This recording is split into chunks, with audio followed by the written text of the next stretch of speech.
A young woman reanimated by a brilliant surgeon goes on a fantastical journey of self-discovery. Sound cool? Good, because I'm here to talk about Poor Things from 2023. So, Poor Things was based on a 1992 novel, also titled Poor Things, written by Scottish writer Alasdair Gray. It was directed by Yorgos Lanthimos, a Greek director who did music videos for the first 5 years of his career, before going on to feature length films like The Lobster and Killing of a Sacred Deer. And those two films have actually been on my list of things to check out for at least a few years now, but I just haven't gotten to them yet. We have a pretty great cast here. For the lead role, we have Emma Stone, and I truly believe this is almost completely her movie, and her performance here is truly mesmerizing. And we also have Willem Dafoe, Mark Ruffalo, and Rami Youssef. Now, I went into this pretty blind. I was pretty much sold after I saw the cast and the director, but I didn't know anything about it really aside from just watching the trailer. And it is seeing some pretty high praise by critics and moviegoers alike, with a 93% Rotten Tomatoes score and an 8.5 IMDb rating. This film has elements of fantasy, science fiction, and dark comedy, all just kind of wrapped together. It takes place in Victorian London, but like an alternate universe of it, if that makes any sense. At least that's the way I can describe it.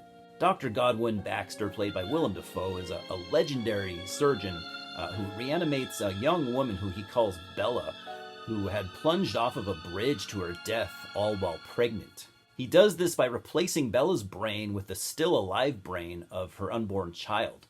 This gives the film an obvious Frankenstein feel, and that's kind of where the sci-fi elements end. Bella refers to Godwin as God, which has kind of an obvious double meaning. As far as looks go, Bella looks perfect, and it's Baxter himself who looks like Frankenstein's monster.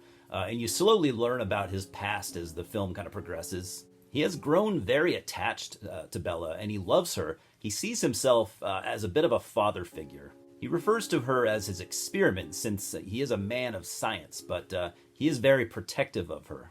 As her brain quickly develops, he decides to let her start to make her own decisions. So you watch Bella progress from having the mind of a toddler at the beginning to a kind of a naive adult by the end of the movie.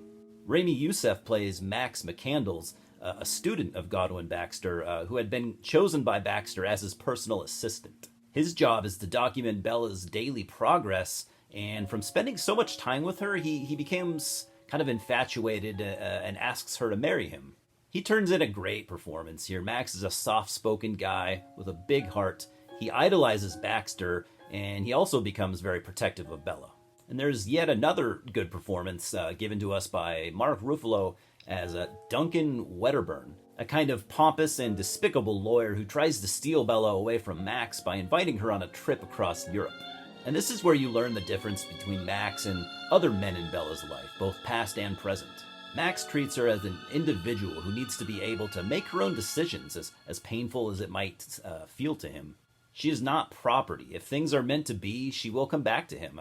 I think a lot of people could learn from Max. The film mostly revolves around Bella learning how to function in society and discovering herself. She has a new brain, like I said, and so she's not the same woman who jumped off the bridge. Now, as much as I found this film to be fascinating, it's not really my cup of tea. And as open-minded as I like to think that I am, this isn't really something I think I would watch twice. I mean, I might watch it again at some point, but I would imagine a movie like this would not get a ton of repeat views from me. I'll be happy to see it succeed, and I'm still going to keep an eye on Yorgos Lanthimos. Aesthetically, and maybe I'm way off, but I'm kind of reminded of two directors here. One being Tim Burton for the kind of quirkiness and color palette. I'm not a big Tim Burton fan, minus a couple of his films. The second, though, is a director I'm very much a fan of, Alejandro Jodorowsky. He seemed to come to mind during the, more abrasively absurd type moments. Maybe it's just me, I don't know. And for the dark comedy aspect, I'd probably even say just a splash of Wes Anderson. One thing I didn't expect to see, and maybe this goes for a lot of people, was all the nudity and sex scenes, and there's a ton of it. And these are the most graphic sex scenes I've seen in a film in, God, a long time. Bella discovering her sexuality is a huge, huge part of this film. In a time where most forms of sexuality were considered taboo, she challenges these mindsets and thinks for herself and not what society would deem appropriate. Emma Stone said she loved playing Bella since she never had built a character that didn't have already a history of some sort. In a sense, Bella was new and had no shame about anything, which was a very freeing experience, she said. And I can totally see that. I have to comment again on Emma Stone's performance. Just be prepared to fall in love with her all over again.